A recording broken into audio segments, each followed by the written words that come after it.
So it's Sunday, so I figured I'd have a little watermelon with you guys.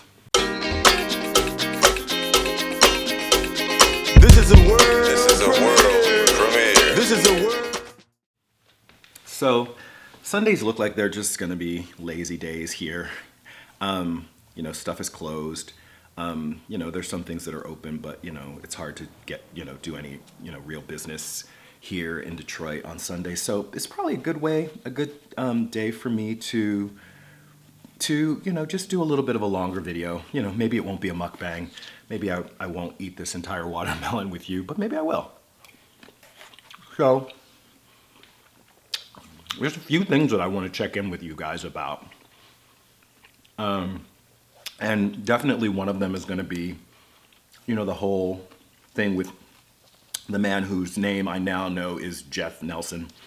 But I'm not going to spend too much time talking specifically about Jeff, but more about the kind of reactions that came around the making of the God is a White Dude video. But I'm going to come back to that later and just, offer you guys some updates. So first of all, I did a what I ate today video that I've got to edit together, and I just thought I wasn't spending nearly enough time talking about, the raw part of this experience, because I've been raw now for, since July 1st, and really leading up to July 1st, I was transitioning to raw. And so just to let you guys know what I've been doing, what I've been eating, I got a spiral slicer, which is really, really cool. And I've also been using my dehydrator. So between the spiral slicer and using the dehydrator, I'm able to really create a wide variety of foods and textures and get flavors happening that I wouldn't if I was just simply eating the whole foods. Which isn't to say that I don't mostly just do this kind of thing, right? Because mostly I do this kind of thing. And make smoothies. Mostly green smoothies. So, FYI, this is a watermelon that was grown here in Watermelon, and I bought it yesterday at the market from the farmer who grew it. It's not seedless though, so it might get a little more messy than these videos usually are. I have a lot of videos from the purchase students, so do look out for those. And I'm just going to be, spreading them out. I find that it's really hard to go for long periods of time not talking to you, not letting you know what's going on, because there's lots of changes that are happening and things that I just feel like I need to respond to. So I'm going to keep breaking these things up. Also, the convertible series, which I'm guessing you can understand that it's called convertible not just because we're driving around in a convertible, but because the question of the series is whether or not, Ethan is ultimately going to be willing to try out, at least try out being a vegan. I've had different people comment in different ways about, no one has complained about the fact that I don't say much. I actually do talk. I kind of sort of start each one with a little bit of a question, or I capture a question, and then I sit back and I listen to vegan speak. And then I try not too much to, in the car, I actually do respond, but I've been editing out my responses because I feel like there is much more potential in having, however many people are watching these videos offer their thoughts, so that it becomes more of a kind of a community practice. That to me seems like something that will be more richly rewarding for all of us if everyone's getting a chance to respond to the thing that Ethan said that was outrageous, or the thing that Ethan said that maybe showed promise, so that we can all be recognizing those things together, and it's not just going to be me filtering that whole thing through my my thought process. And you guys get to hear me talk all the time on the channel, like you're getting to hear me talk right now. Regardless, do let me know what you think about the series. And, you know, predictions. Should we get a wager going? I don't know. So, do look out for more of Convertible. Now, the way I think I'm going to when I do a video with Ethan, I'm going to post it over the course of the day in small bits so that it's something that you can just like, you can look at it on your, you know, not just on your lunch break, but like if you're waiting for the bus, it's just a really quick thing that you can watch and keep up with, just sustaining it over the course of a day. I'm just going to try that format and see how it works.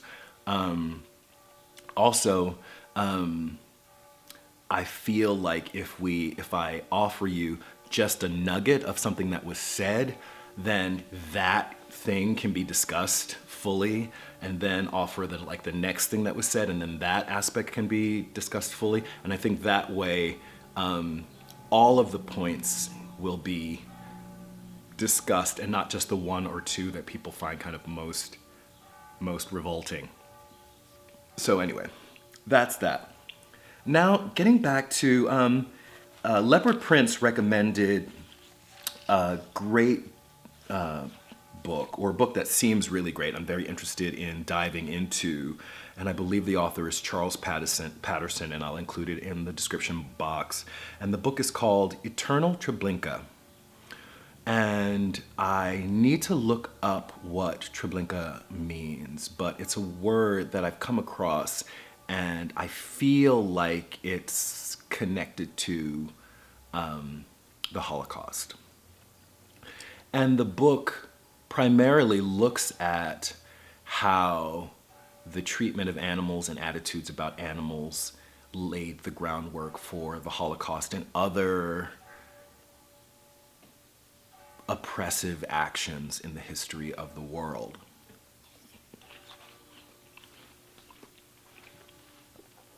And basically, you know, just in general, looks at the role that animals have played on the development of the human psyche. Particularly the exploitation of animals on the development of the human psyche. Something great that is done very early, like in the very first couple of pages, Patterson compresses the history of the universe into a single year, and, you know, talks about how, you know, creatures as we know it, you know, didn't show up until like really late in the year, like September or something like that. But the thing that resonated most deeply was that, you know, human beings have only been around for 10 seconds. In the history of the universe, human beings have been around for about 10 seconds. Which, you know, in all honesty, is a lot when you consider it, but it's still, in perspective, we just haven't been here long enough to really be able to say that we've had any real impact on the universe. But yet here we are, you know, the dominant species on the planet, self-proclaimed, and not doing a very good job in our domination, kind of messing things up. But I want to talk about, Gary Yourofsky often says that the liberation of animals will, you know, somehow be the cure to all other evils. And I guess when Gary Yourofsky talks about the liberation of animals being the cure to other evils, he's talking about, you know, other forms of oppression. And I agree with that to some extent, that I do agree that animal exploitation has laid the foundation for all of the other forms of exploitation. They've become the template. We learned how to do it on animals, I guess the way a serial killer learns how to kill by, mutilating animals when they're young. The serial killer, not the animals. I disagree to the extent that, yes, animal exploitation gave birth to other forms of exploitation, but in the same way that the child can live independent of the mother, I think other forms of oppression would survive the dismantling of animal oppression. Because regardless of how those ideologies interconnect, the benefits are quite different. The benefits of animal exploitation are, animal products that at this point in time we can do without. We don't need those products anymore.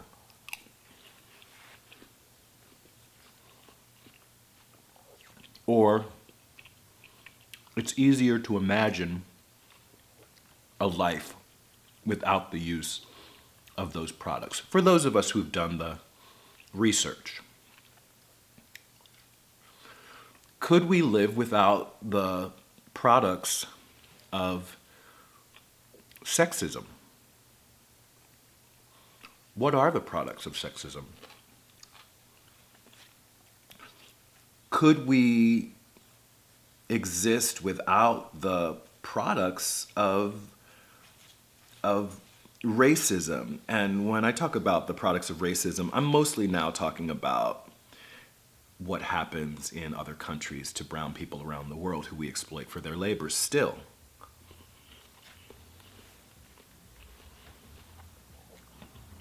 So,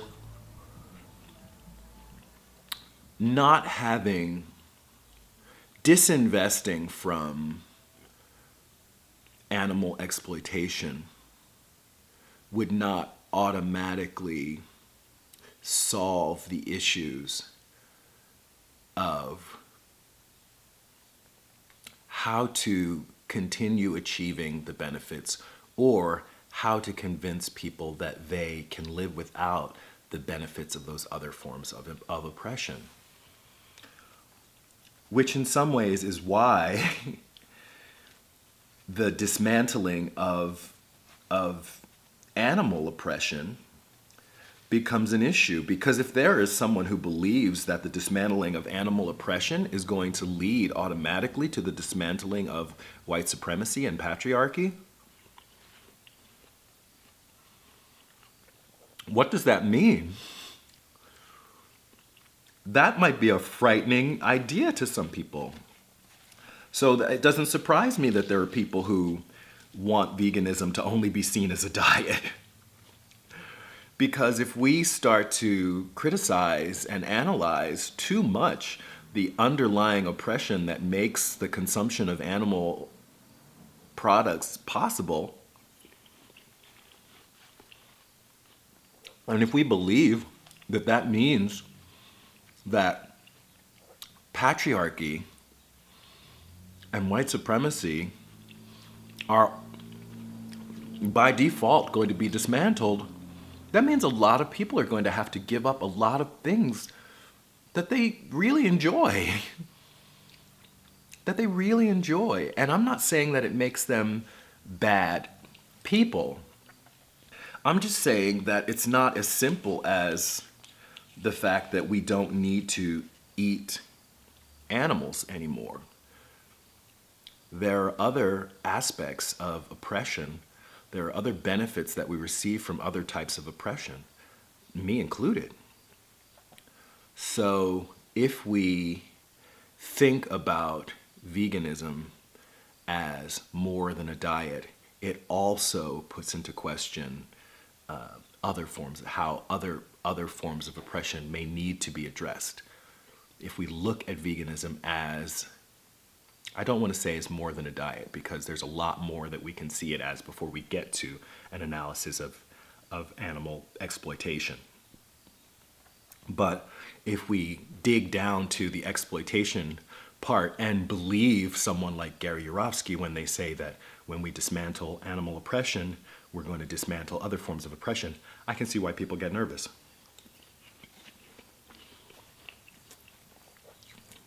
Now, in terms of things that have been said about me, look, y'all, I'm a human being. And if you call me a racist, I'm gonna come back with something, right?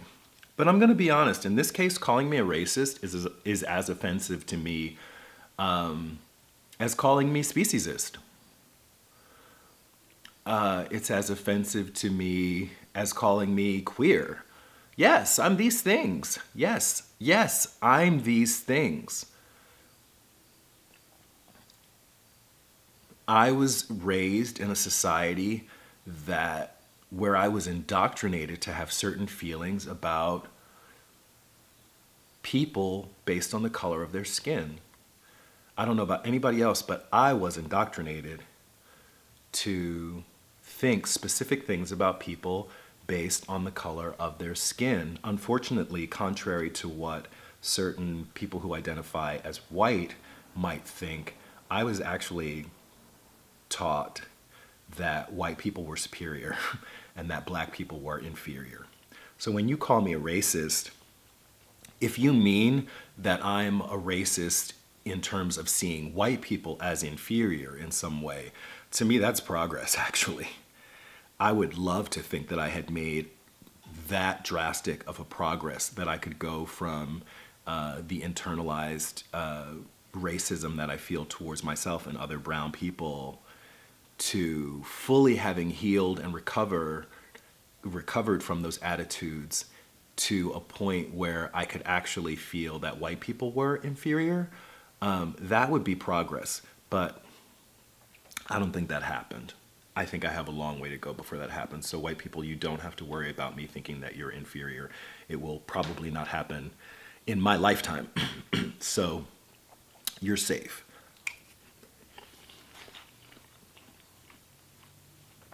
And then as far as, it would be as ridiculous as calling a vegan out for saying that, pointing out the speciesism in someone else. Or if we're being annoyed with humans for not understanding their speciesism. And then turning around and calling that vegan a speciesist because they didn't like humans. It's so much more complex than that. And that vegans are actually afforded those feelings.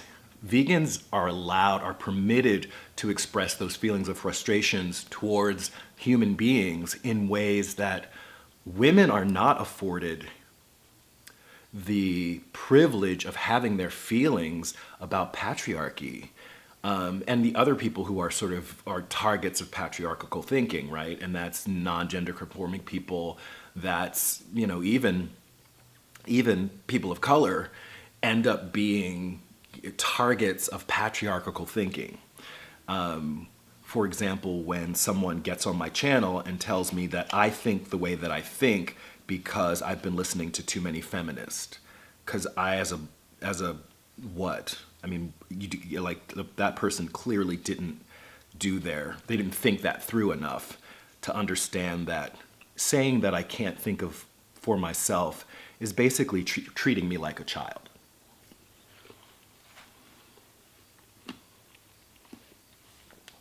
The other thing I want to point out is that in my, God is a white dude, which, come on, it was called God is a white dude. How light could the title have been? How much more indicative of my, having a sense of humor about it. Not even to mention the cool white beard that I gave Jeff Nelson anyway. So, there was a little bit of a tongue-in-cheek aspect. And the focus of the video wasn't, Jeff's whiteness. It was the fact that he used all of his privilege, and that was his, being white, his being a male, his being older, to take on an authoritative voice talking about the origins of veganism in a way that just wasn't true. And what I ended up doing was just reading Donald Watson, and I editorialized, but I just read what Donald Watson had said, and it was clear to me that it was deeper than just about a diet. But regardless of that, I was called out for being a racist. But what's interesting is I mentioned the historical perspective, which was really about age. I was trying to be nice, and the male perspective and the white perspective. But I wasn't called a sexist, and I wasn't called an ageist, which lets me know where the disconnect that people are having in their thinking. I can be critical of whiteness, maleness, age, gender, species, without dismissing the person. I can be critical of all those things without hating them. And again, I think this way of assuming a kind of limitation as far as my intellect is concerned, what's that born out of? Why must my thinking be reduced to an obsession with the thing that I happen to be talking about right now? And that's what people say, that I'm obsessed with. If I do a video about race, I'm obsessed with race. If I do a video about being queer, I'm obsessed with queer. What's that about? I think the people who are saying those things need to really dig deep and investigate their own biases when they listen to someone who looks like me, who is coming from my social position, speak, and wants to reduce what I'm saying in that way to the point where they cherry pick one thing that I've said and ignore all the other things that I've said. So those are just some things that are going through my mind. I've done my best with this, y'all, but I just can't get down with these seeds. So that's it for this video. Like it if you like it. Share, comment, subscribe. This is Reg signing off. Love yourself. Peace. And I love myself. The world is a ghetto with big guns and dick inside. I love myself, but they can do